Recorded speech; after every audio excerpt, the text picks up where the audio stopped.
And the two things are this. The world created by God is a form of nonsense. And that one of the most important features of the divine mind is humor. In one of his essays, he says, so often, when I have written the word cosmic, the printer makes a whisper.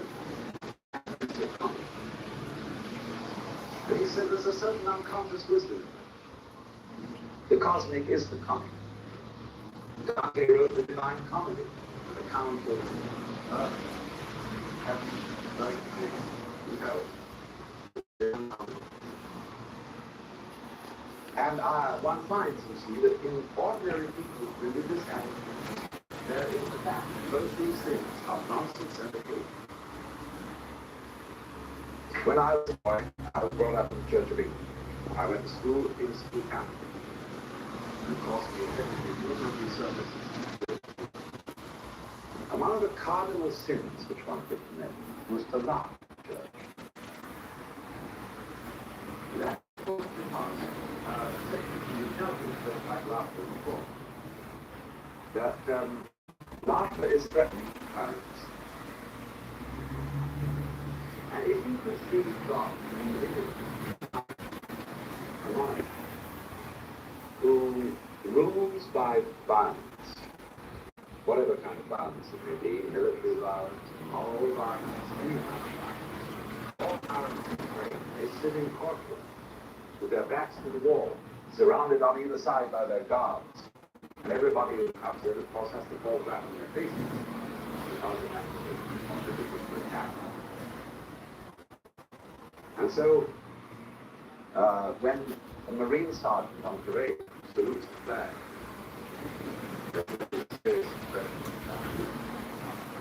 that's not a time for laughter.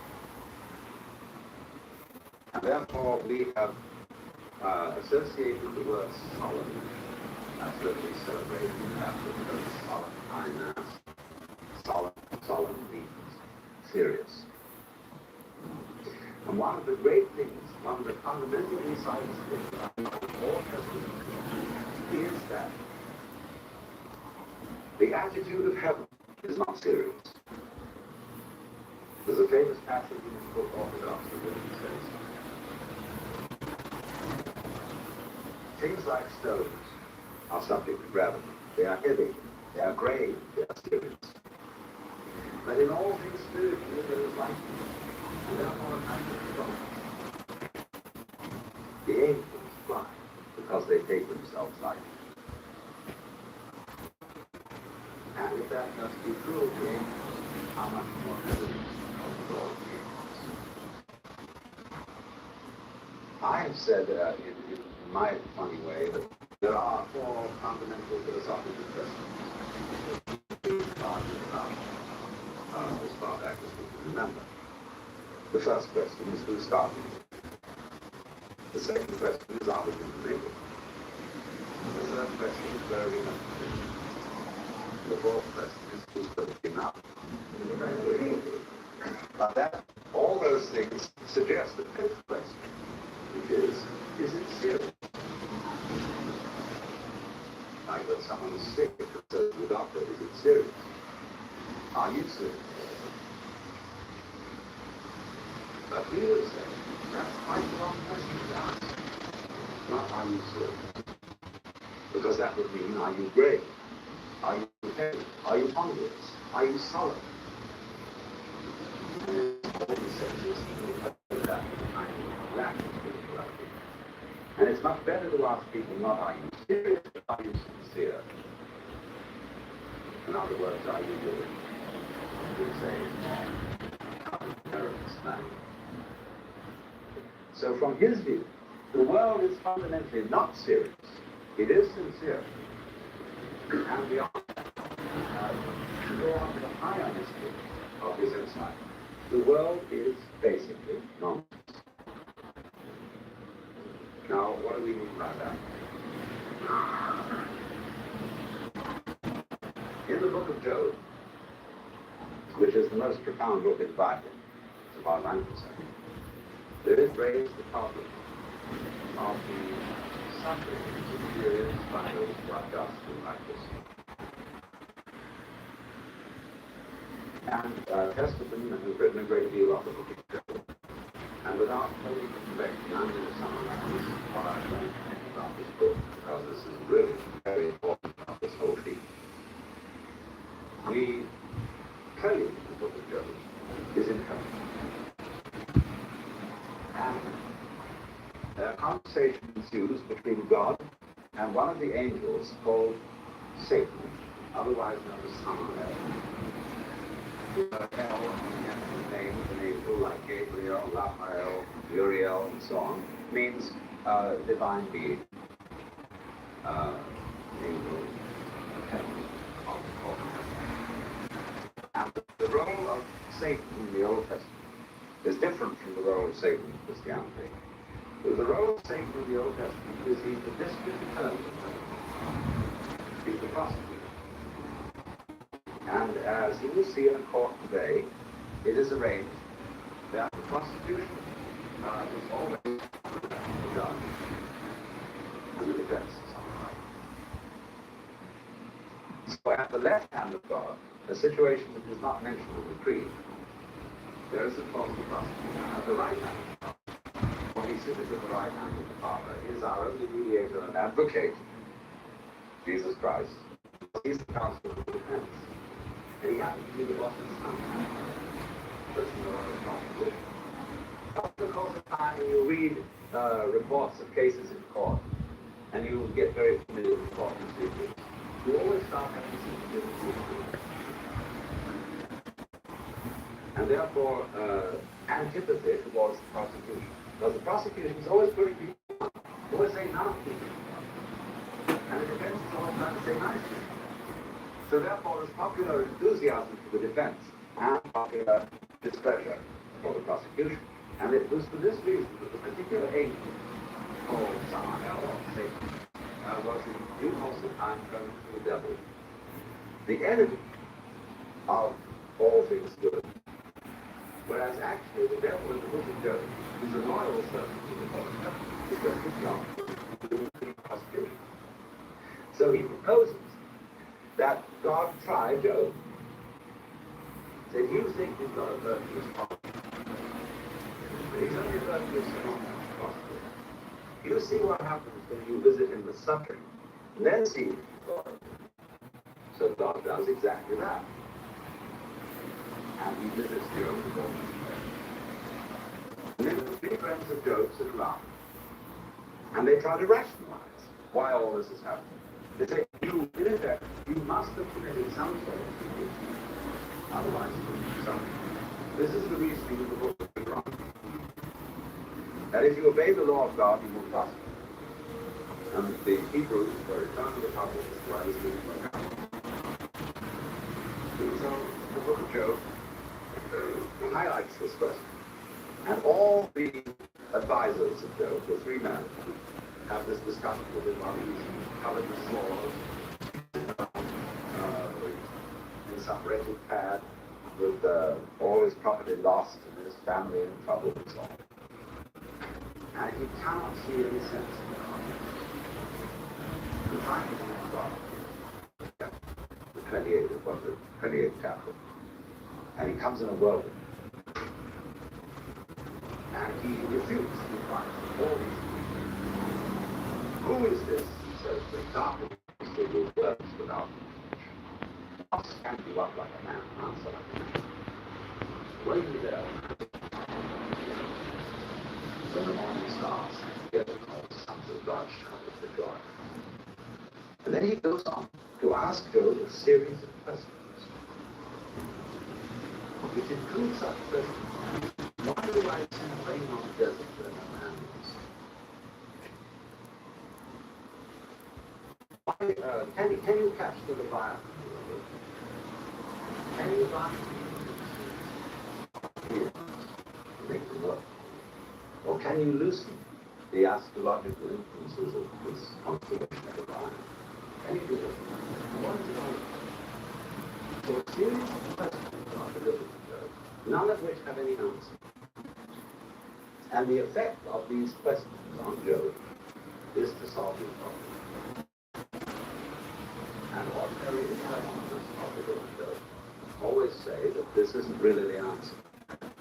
They say the book of Job raises the question, it doesn't answer the question. It doesn't answer the question by asking questions, all of which seem to reflect that in some curious way the universe doesn't make sense. Why do you see rain on the desert?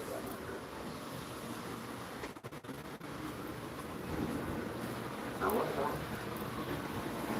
See, our trouble, that where we really get into difficulty is that we expect everything to make sense. And then we get disappointed. We expect, for example, that time is going to solve our problems. There's going to come a day in the future when we will be finally satisfied. And so things make sense. We say of something, it is sensible, it is satisfactory, it is good. How do we feel? It has a future. It's going to get something. And we're going to arrive. Our whole education is programmed with the idea that there is a good time coming when we're going to arrive. We're going to be there. When you're a child, you see, you're not here yet. You're treated as a very probationary human being. And they get you involved in a system where you go up step by step through various grades. When you get out of college, you go up step by step through various grades of business, or your profession, or whatever it is, always with the thought that the thing is ahead of you. See? It will make sense. And perhaps the universe doesn't work that way around. Maybe instead, this world is like music, where the goal of music is certainly not complete. You don't play a symphony, you want to reach the end of the symphony. Because then the best orchestra would be the one that played the fastest. You don't dance in order to arrive at the place of the call. The suggestion's view of the world is essentially a musical view, a dancing view of the world, in which the object of the creation is not some far-off divine invention, which is the goal, but the object of the creation is the kind of musicality of it, the very nonsense of it, as it unfolds. And so,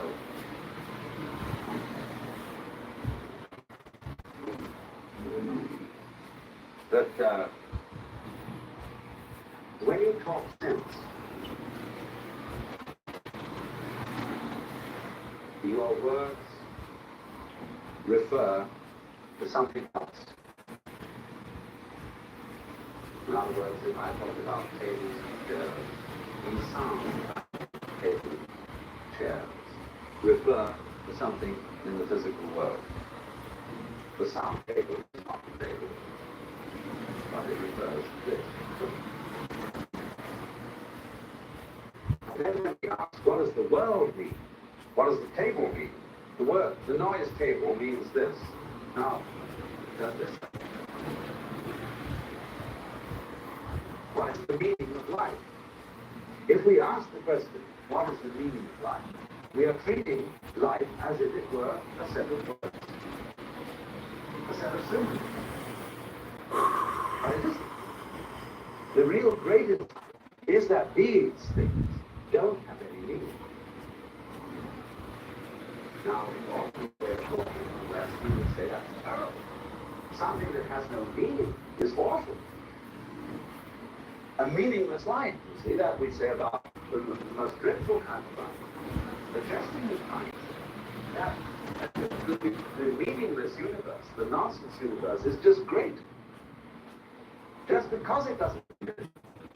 It is because God himself is dancing. He's playing. He has a poem of God as a child. And he's playing with a window. And the parents of the four great bits have roles playing the sun and moon. And the whole idea, therefore, is that existence itself is a perfectly plane, and is therefore nonsense. In the sense, the special sense of nonsense, okay, is something going on which does not refer to the itself. When we say nonsense, we are saying it for the delight of the words, and not for anything that they do. We bring this really courage, desire, all into the borrowed robes and Monrats our parade. Or better, from Edward Lear, who said it himself, he really often his body was perfectly spherical. He had a runcible cap. And so there was an old man who said, "Still tumble, still rumble, tumble, bent out the old man's spaghetti."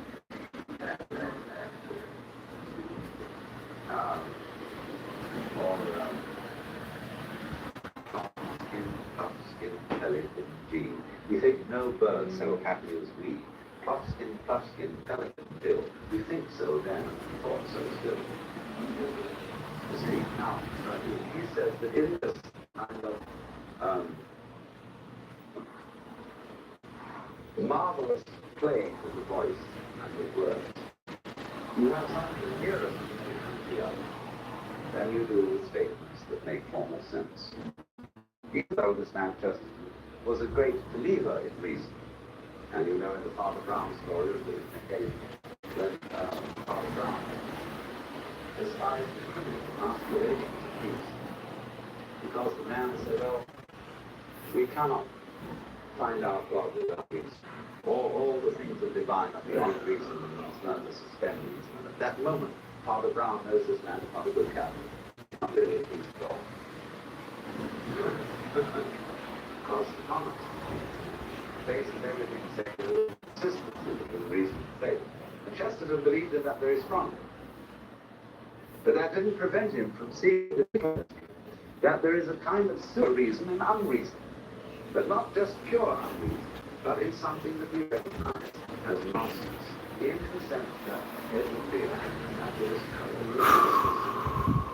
how can it possible to understand? What is the difference, shall we say, between inspired nonsense and mere bosh? And this is what he's trying to point out. There is a kind of nonsense, magical nonsense, and there's a kind of nonsense on the other hand that we call just trivial rubbish. So, it is the nonsense. The divine nonsense has this extraordinary humour with it.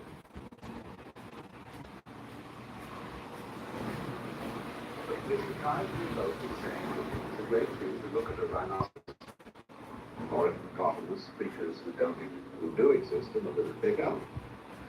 The poem in which he brings this up is called the Fear.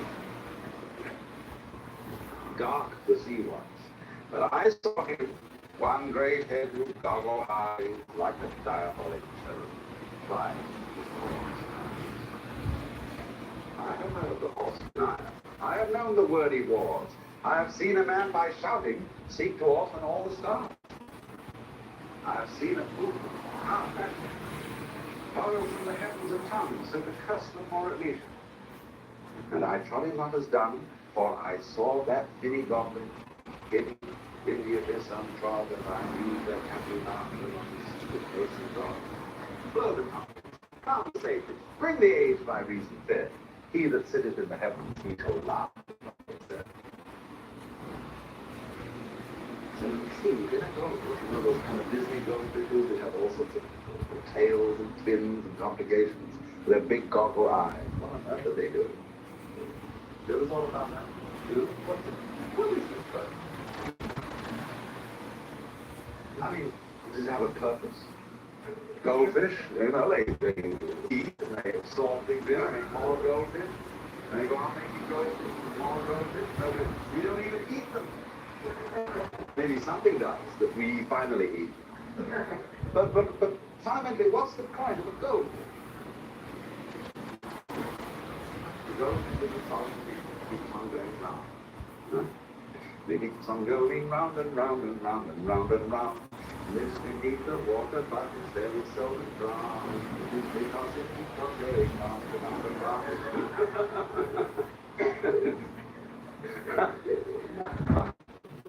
It isn't going anywhere at all.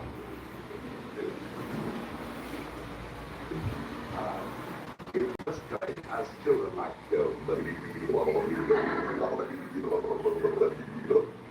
Or go down, and come to that. Yeah, that's what's happening. And so, in very profound theological ideas, it said, you see that when we finally go to heaven, and we join fire, what happens is they experience. Though they are sitting around in heaven, or actually dancing, singing Hallelujah, Hallelujah, Hallelujah. And you sing on Easter, Jesus Christ is risen today, Hallelujah. What is this Hallelujah? Well, I must assure you it doesn't mean anything. It is a sound of delight. But all that is the expression like money. And somebody is running a surfboard and they're going down and it's just like that, you see. Well, what's the point of that? The point of it is itself. It has no point beyond itself. It's there. It's arrived. It's in a complete present. It is here and now. And that's what it's all about.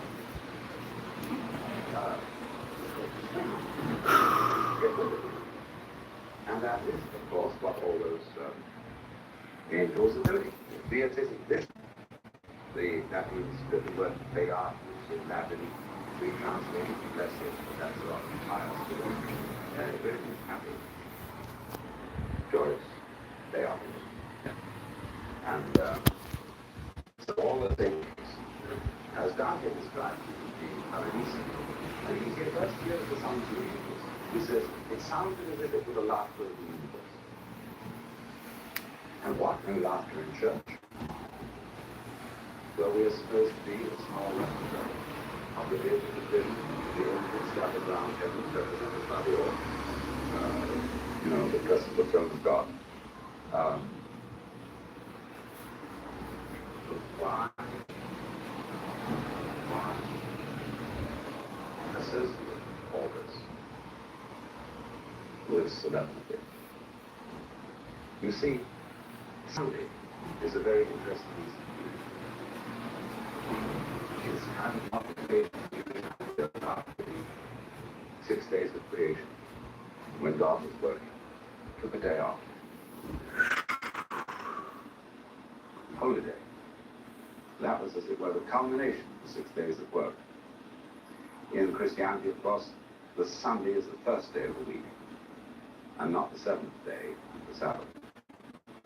But the same idea is involved, that once in every 6 pulses, there is a seventh pulse, which is a little space of time to take in, to take off. Now, 6 days of your life, say you're working, you're being responsible, and you're earning a living, and you're being serious. If you do that all the time, you're going to go quite mad. You're going to be like a bridge, a steel bridge, which is so rigid that it has no swing. Man, that's pretty cool. Multiple layers, you guys see that? For in order to be sane, every human being... If you look at my glasses, there's multiple layers. It's pretty cool. To let go. To stop trying to control it. Stop trying to be God. And just go with whatever way you want. See? So when you go to church on Sunday, that's what you're supposed to do. You're supposed to take off from all this thing of laying it on. But what we made the mistake that when we go to church on Sunday, present company accepted, but most preachers lay it on. They say, this is what you ought to do. That's what you ought to do. You haven't been conducting this right, and so on and so on. And nobody gets a vacation. Nobody gets a holiday. Time off. So when you go, the whole idea of church is that it's a place where we can get back to the fundamental sanity of nonsense and sing hallelujah with the angels around the center of the universe, which is actually manifesting these stars, these galaxies. For what? It's a firework display. It's a celebration. You say, today there will be at 11 o'clock on Sunday or whatever other time it is, a celebration of the Holy Communion. Do you celebrate? Or do you conduct yourselves as if you were attending a funeral? I used to be a chaplain at the university, and I used to say, there will be a celebration of the Holy Communion at such and such a time on Sunday. And incidentally, if you come here out of a sense of duty, we don't want you. Better be lying in bed or going swimming. Because what this is we are going to have celestial whoopee. And we're going to enjoy it. That's what you're supposed to do. Instead of coming in and saying, you're going to go to this thing, and you're going to feel how awful you are, how unbeautiful you've been, how absolutely terrible you've been. And however can you expect to be anything more than terrible if you don't really enjoy your religion? It's supposed to give you the strength and the power to be something other than terrible. But if you just go in and make your religion an occasion to say, oh, we've been terrible and we're awful sick and we need help, and here's the Holy Communion, which is your medicine, and I hope it tastes nasty, you know? That's awful. It doesn't get to the center of the thing, you see, which is. Chesterton put it in another poem when he said, it's called The Song. And it says of Jesus that he taught to the adults, he taught them, laws, watchwords, to preach, instruct, he taught us, he could against the world. Had he stayed here forever, their work would be wise as ours, and kings be cutting capers, and priests be giving flowers.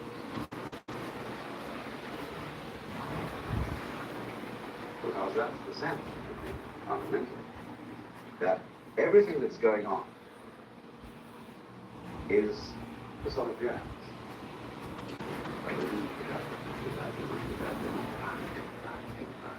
Everything in the world, the flowers, the trees, the mountains, walking.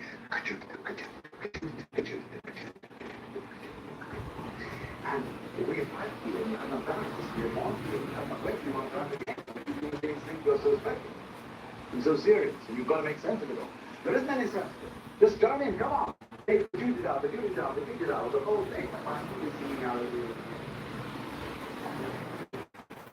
Today's talk and other talks in this part of the series are from the early radio talks, and that 12-part series can be found in its entirety through the Alan Watts site, through alanwatts.net, and for audio recordings, and you'll see it among the seminars, classic radio recordings.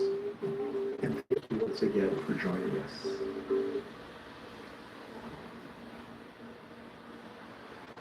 We simply treated ourselves the whole way down the line. And we thought of life by analogy with the children. We had a serious purpose at the end. The thing was to get to that end. Success or whatever it is, or maybe heaven after you're dead. But we missed the point the whole way along. It was a musical thing. You were supposed to sing.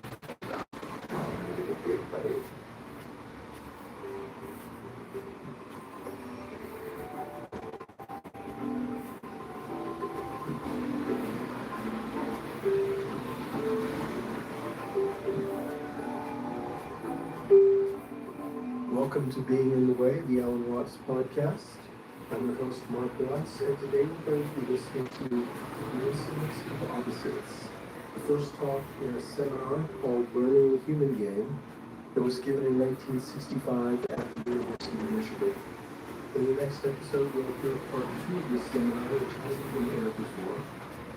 And both of these talks are wonderful examples of my father speaking in the small group, in this case, psychology and philosophy grad students.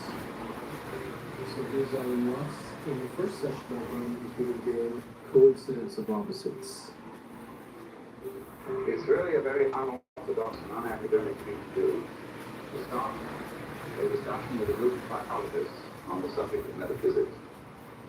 But we have to do that. Because a lot of people say that their approach to life is scientific, as distinct from metaphysical, and that metaphysics is bosh, anyway. But everybody, by virtue of being a human being, is really merely a metaphysical. That is to say, everybody starts from certain fundamental assumptions as to what is good life, what he wants, what are his, how to say, axiom for living. And I find that psychologists tend to be blind to these fundamental assumptions. Maybe it's true of psychiatrists and physical psychologists, but they tend to feel that they are scientists. There are a lot of dangerous actors to have a scientific status, because that, of course, is fashionable in our age. But you know, it's so amusing that when, say, let's take psychoanalysis, for example, it's pointed out to many philosophers that their philosophical ideas are capable of being shown to have a psychoanalytic reference. For example, John Lewis has written about philosophy of virtue, in which he attributed a great deal of this point of view to his experiences in toilet training as a child. The philosopher is very grateful to the psychoanalyst for revealing to him his unconscious and its emotional contents. But the psychoanalyst must in turn await the revelation of the philosopher as to his philosophical unconscious and the unexamined assumptions that lie in it. So, if I may start by insulting or intelligence with what is called the most elementary lesson, the thing that we should have learned before we learned 1, 2, 3, and ABC, but somehow we've overlooked. Now, this lesson is quite simply this, that any experience that we have through our senses, whether it's sound, or light, or touch, is a vibration. And a vibration has two aspects, one called on, and the other called off. Vibration seems to be complicated in waves, and every wave system has crests and has troughs. And so life is a system of now you see it, now you don't. And these two aspects always go together. For example, sound is not pure sound. It is a rapid alternation of sound and silence. And that is completely away from the same. Only you must remember that the crest and the top of the wave is separate. Nobody ever saw crest without troughs or troughs without crests. Just as you don't encounter in life people with fronts but no backs. Just as you don't encounter a coin that has a head but no tails. And all the heads and the tails, the fronts and the backs, the positives and the negatives are different. They're at the same time one. And one has to get used fundamentally to the notion different things can be inseparable. That what is explicitly true can at the same time be implicitly one. If you forget that, very funny things happen. If therefore we forget, you see, that black and white are inseparable, and that existence is constituted equivalently by being and non-being, then we get scared. Because you see, the human awareness, and the very art I don't think mechanism is quite the right word, but it is true for the moment. That is to say, have, as a species, specialized in certain kinds of awareness, which we call conscious attention.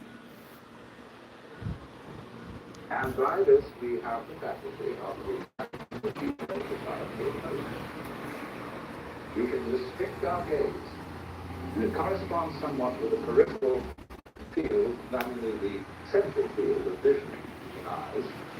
We have central vision, we have peripheral vision. Central vision is that which we use for reading, for all sorts of close work, and it's like using a spotlight, whereas peripheral vision is more like using a spotlight. Now, civilization, civilized human beings, for maybe 5,000 years, maybe much longer, have learned to specialize in concentrated attention. Even if the person's attention span is short, he is, as it were, wavering his spotlight over many fields. The price which we pay for specialization in conscious attention is ignorance of everything outside its field. I would rather say ignorance. Because if you concentrate on a figure, you tend to ignore the background. You can therefore see the world in a disintegrated aspect. You take separate things and events seriously, imagining that these really do exist.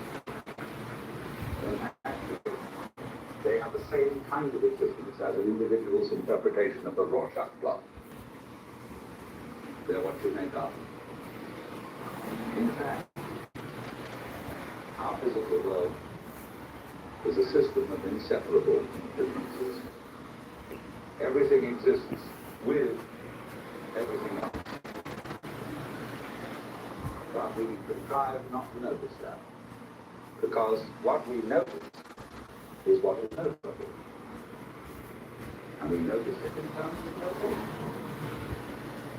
Numbers, words, images. What is notable, noteworthy, notated, noticed, is what feels to us to be significant. And the rest is ignored as insignificant.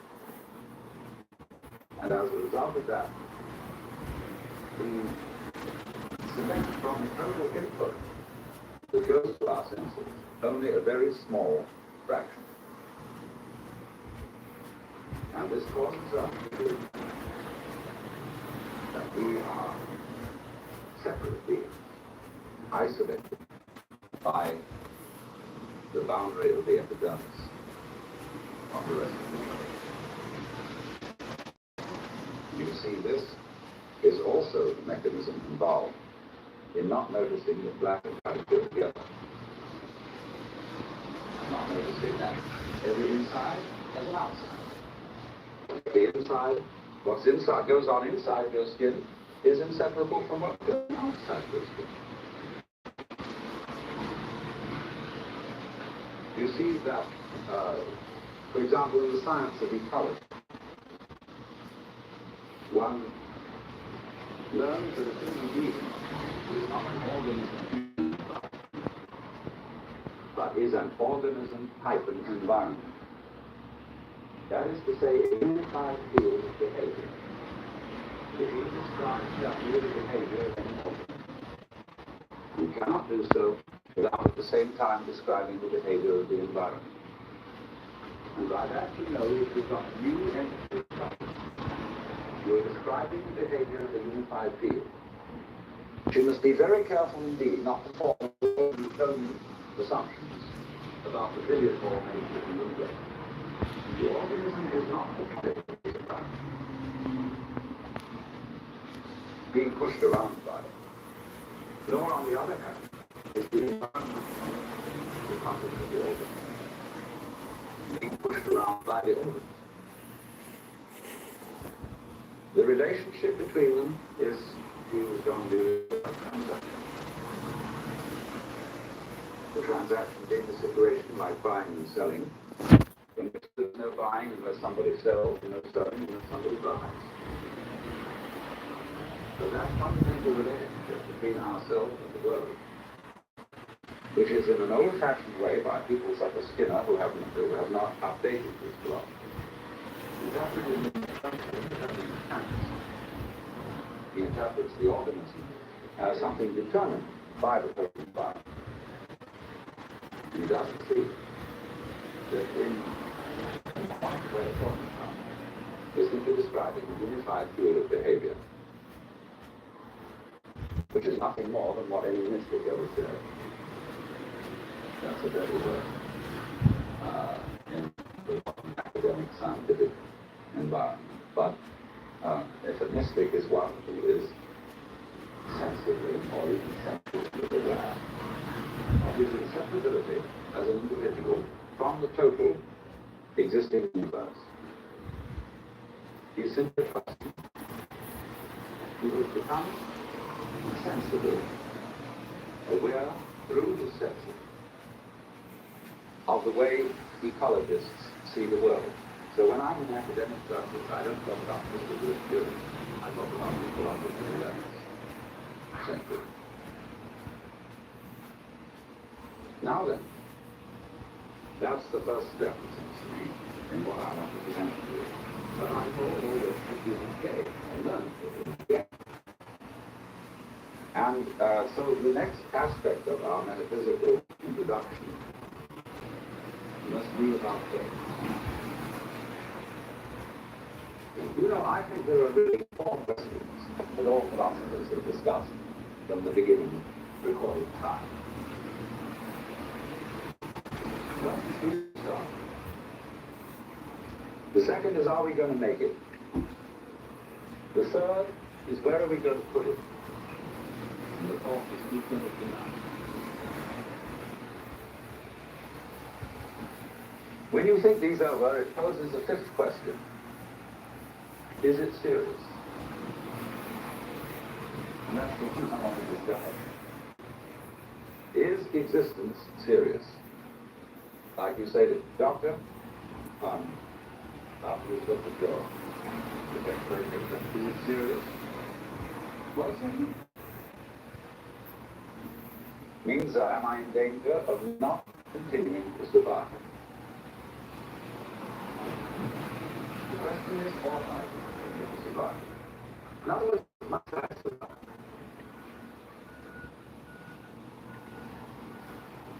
If life is serious, then of course I must survive. If it is not serious, it really doesn't matter whether I do or I don't. Now, in Western culture, it is practical assumption that existence is serious. This is particularly true among people who call themselves existentialists. When they talk about a person who exists authentically, they mean that he takes his life seriously, and other people's lives seriously. But the poet and Peter Testament once observed that the angels fly because they take themselves lightly. And if I may venture into mythology, if the angels take themselves lightly, how much less the Lord of the angels? But you see, we have been brought up in the philosophy number. Where the Lord God definitely does take himself seriously, and is indeed the serious. So that when we go to church, laughter is discouraged in the same way as it's discouraged in sport. This is a serious matter, and everybody has to have the right expression on their faces. Now, this is great, great authority. This is grandpa. This is and we don't realize it.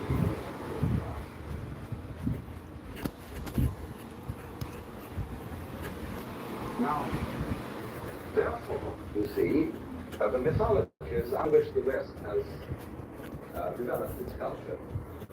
First of all, the first great mythology is that the universe is an expression of the very, very serious purpose of the Lord God. Rather uncomfortable mythology, as a matter of fact, people couldn't stand it. No, you're being watched all the time. are your creator, who loves you dearly, but is scared that this is going to hurt me more than it's going to hurt you. And you never escape from his judgment. You get the idea of an opposite to that. You're under judgment the whole time. And as this goes into modern existential experience, that if a human being, to be authentically human, has to have ontological humor. But that's awful. That's to be watched all the time. I know a very humorous convert to Catholicism. And she found her toilet. An old-fashioned toilet, with a tank and a pipe going down to the Don. And on this pipe she has a little notice. It shows an eye. And underneath the dotted line it says, "Thou God seest me."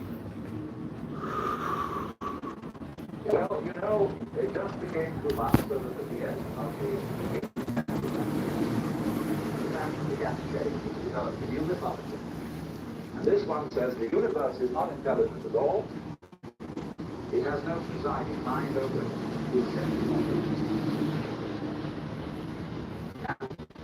The fact that there is intelligence in it at all is due to a fluke.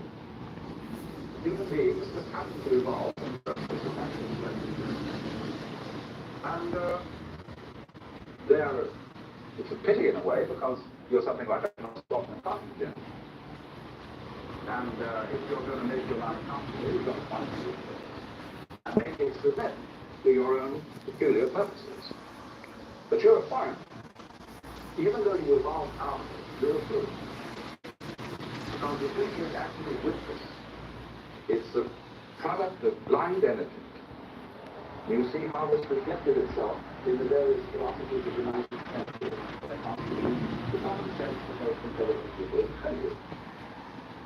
When Freud described the nature of the unconscious, he gave it the name libido. Now, that was just name for it. Libido meant something lusty, brutish.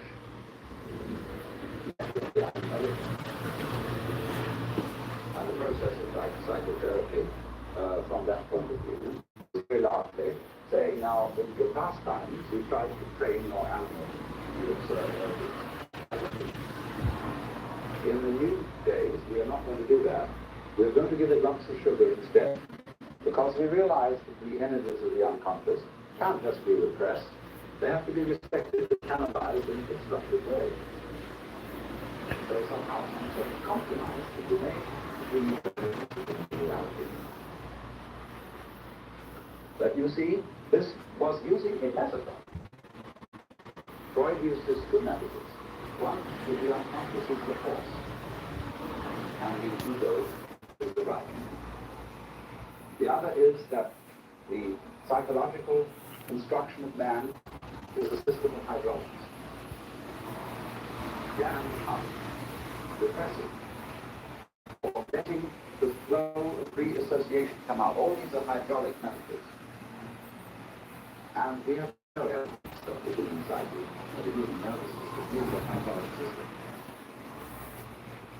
But I mean, these metaphors, we have to use them. Because metaphors or myths are our tools to make sense of this world. Only just so long as we realize what we're doing, we don't take them too seriously. But you see, when we substitute the mechanical metaphor, or the creative metaphor, incidentally, that's based on ceramics. In the book of Genesis, the Lord God makes Adam out of the dust of the ground. And then he breathes the breath of life into the nostrils of this figurine. So everybody, by taking that metaphor too literally, they think the world is made. But it's a construct. But somebody knows how it's done. And it's natural for a child to ask its mother, how was I made? It's a very weird question. But underneath both of these factors is a definite feeling that the world is serious. In the first one, it's the serious purpose of God. You better not call him the president, or you'll get angry. You watch out. You've got to be polite. when you're associating with the Lord God. Very polite. Watch your P's and Q's. On the other hand, the mechanical metaphor is serious too. It's an engineering job. It's efficient. I mean, so let's take something like a giraffe. I'm to quote Chesterton again. Once he said, it's one thing to be amazed at a gorgon or a griffin, a creature that doesn't exist. But it's of a much higher order to look at a rhinoceros, a creature that does exist, and look as if it doesn't. And so in the same way the giraffe, with that long neck and all the spots over its skin. Some people always say not giraffe, or something about not a giraffe. It's got a long neck so that it can eat leaves off high trees, and its spotted so it can disappear into the forest and not leave it back then. I mean, that's a sort of engineering conception of the giraffe. Other people would say it's slightly the same thing, but a different form. Just because there were creatures with long necks and spots, they could eat better than creatures that didn't have necks that long in that kind of environment. And because they were spotted, they weren't seen by their enemies, and so they survived. But this still, you see, is an interpretation of the world that is based on the notion, the myth, that the one instinct that everything has is to survive. What's the last bit? Now, this idea of an instinct to survive is similarly a Newtonian, a mechanical and hydraulic idea. When a creature exists, it is at the same time surviving. In other words, things go on as long as they do go on, and then they don't. Now, explain now. Well, we have to drag in something to explain. So we invent an instinct to survival, which is a force that motivates this in the same way when a billiard ball moves, it has to have a cue to hit it. But actually, you don't need that idea at all. It's completely unnecessary. It's a ghost. You don't just survive. You don't have drives as if they were something different from you. It's all based on an antiquated notion of causality. You know, when you have first thing, you have a very narrow slot in a wall, you look out and a cat goes by. You see first the head of the cat, and then there's a kind of blurred, symmetrical experience, and then the tail comes. Where you think, look at that. Then the cat turns around and walks the other way. You see again, the head comes first, then to the right, then to the left, and then it's followed by the tail. The cat turns around, comes back again. You say, well, isn't that interesting? Every time I see the thing that we'll call head, it is followed by the consequence called tail. This is cause and effect. Now, actually, if you actually could see beyond the narrow slot, you would see the head and the tail aren't cause and effect, they're simply the cat. They go together. And where cats come with heads and tails, except Manx cats, that don't have much tail. Never mind. For ordinary purposes, cats come with heads and tails. You don't get a tail cat without a head or a head cat without a tail. So we begin to see, from a more sophisticated point of view, that events that were called causes and effects aren't two events, it's all the same event. And we're simply looking at it and chopping it up into two pieces for purposes of description. And we call the first part of it the cause and the second part the effect. So with motivation. An action is not different from motivation. It's all the same. So who gets motivated? By what? See, all this chopping up and distinguishing between the act and the motivation is a creation of ghosts. It's like saying, it is raining. What is it that is raining? Why, of course, it's the raining. Or a light flash. What is the difference between the light and the flash? Well, the flash. There is none. Unless you mean a flashlight flash, which is a little different. But if you say the lightning flash, why, lightning is flashing. And to separate the lightning from the flashing is to introduce an unnecessary spook. So then, we came in to feeling that we are driven by the great instinct to survive. And therefore, you must survive. It's about the only value anybody can agree on today. Survival value. We want to survive. I mean, we don't want to just continue to exist, but we want to exist very elegantly. But you must go on. So here is the thing, you see. You must survive. If I want to check out and I feel life is lousy, but I'm responsible, I'm dependent. And I'm a support. Take care of my mature commitments. But you see, the trouble is, if you drag on to help your children will learn to drag on to help their children.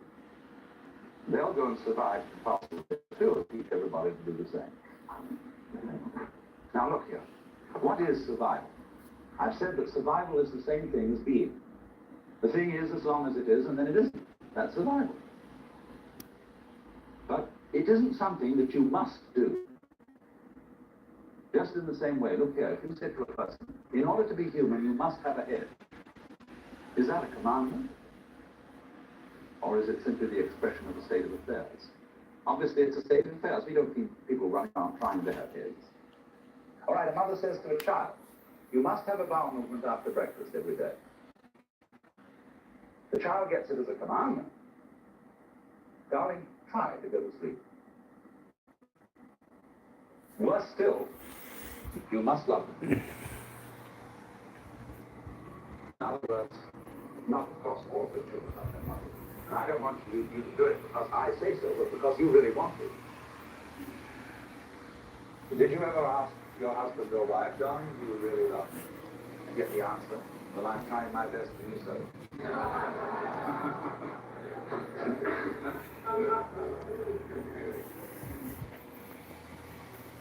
But here's the nub of the matter. The confusion between the expression of a state of affairs and a command. And as a result of that, you get the situation called the double bind. Which is in essence saying, you are required to do something which will be acceptable only if you do it voluntarily.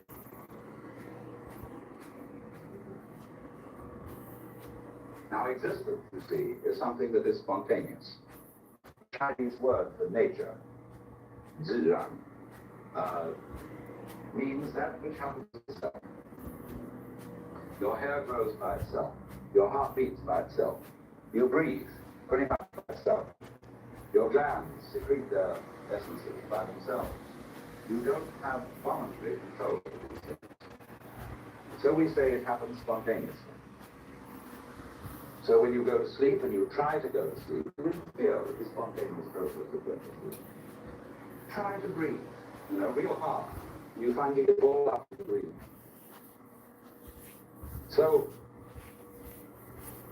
if you're going to be human, you just have to trust yourself to have bowel movements and go to sleep and digest your food. If something goes seriously wrong and you need a surgeon, that's another matter. But by and large, the healthy human being, right from the start of life, needs surgical interference. And he lets it happen by itself. So the whole picture, that is fundamental. You've got to let go and let it happen. Because if you don't, you're going to be all clutched up. You're going to be constantly trying to do what can happen healthily only if you don't try.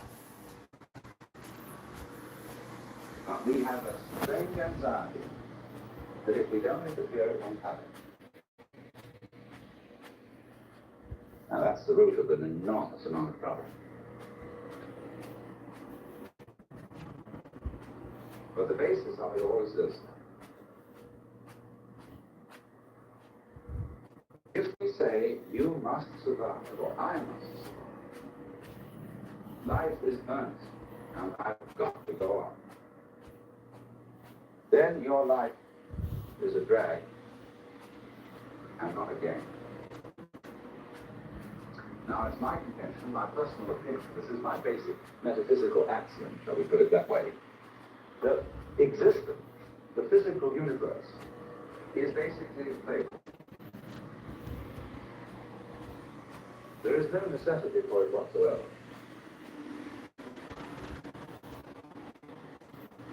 It isn't going. That is to say, it doesn't. That's some destination that it ought to arrive at. But then it is there some sort of analogy with music. Because music, as an art form, is essentially playful. You say you play the piano. You don't work. Why? Music differs from, say, travel. When you travel, you are trying to get somewhere. And of course, we, because being a very propulsive and purposive culture, are busy getting everywhere faster and faster and faster. We eliminate the distance between places. I mean, with the modern jet travel, you can arrive almost instantaneously. What happens as a result of that is that the two ends of your journey are the same place. You know, you can get from San Francisco to Honolulu faster than you can get from San Francisco to San Jose, right? Especially in rush hour, which is 60 miles away. Now that means that San Francisco, or worse still, Los Angeles, and Honolulu become the same place. And so the tourist says, I wonder about going to Hawaii. Has it been spoiled yet? The answer is yes. It's become the same place as you're starting. There's no point going there for a vacation. It's just like going down the block. That's the result, you see, of abolishing limitation. I'm getting too. So you eliminate the distance. And you eliminate the journey. Because the fun of the journey is to travel, not to eliminate travel. So then, in music, though, make the end of a composition the point of the composition. So the best conductors would be those who play fastest. And there would be composers who wrote only finale. People could have gone just hear one crashing chord, because that's the end.